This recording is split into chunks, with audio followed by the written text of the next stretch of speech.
Hi, welcome to Hima's kitchen. ఈరోజు నేను గోరుచిక్కుడు curry చేస్తున్నాను.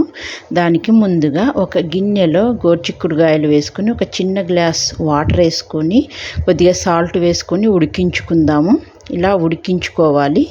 ఇవి ఇట్లా చేత్తో అంటే మెత్తగా అయిపోయినాయి కదా, ఇలా ఉండాలి.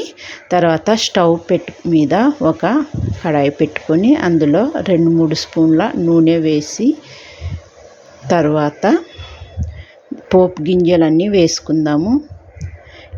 ఇందులో పచ్చిశనగపప్పు ఎక్కువ వేసుకుంటే చాలా టేస్టీగా ఉంటుంది. తర్వాత పచ్చిశనగపప్పు, ఆవాలు, జీలకర్ర, ఎండుమిర్చి వేసి తర్వాత ఆనియన్స్ వేసి ఒకసారి కలుపుకున్న తర్వాత అందులోనే కరివేపాకు, పసుపు, సాల్ట్ వేసుకొని కొద్దిసేపు వేగనిద్దాము.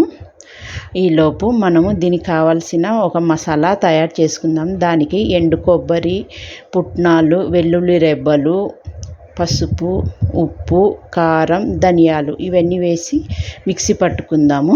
ఇలా వేగుతూ ఉన్న ఆనియన్స్లో ఈ మసాలా అంతా వేసి ఒక 2 మినిట్స్ ఇలా వేగనిద్దాం. తర్వాత ఈ ఉడకపెట్టుకున్న గోరుచిక్కుడుకాయలు వేసి ఇలా బాగా పైకి కిందకి కలిసేలాగా కలుపుకోవాలి. ఇలా కలుపుకున్నామండి. అంతే, గోరుచిక్కుడుకాయ కర్రీ రెడీ అయిపోయింది. ఇది రోటీ, చపాతీ, రైస్ దేనిలోకైనా బాగుంటుందండి. నేను రొట్టెలోకి చేశాను.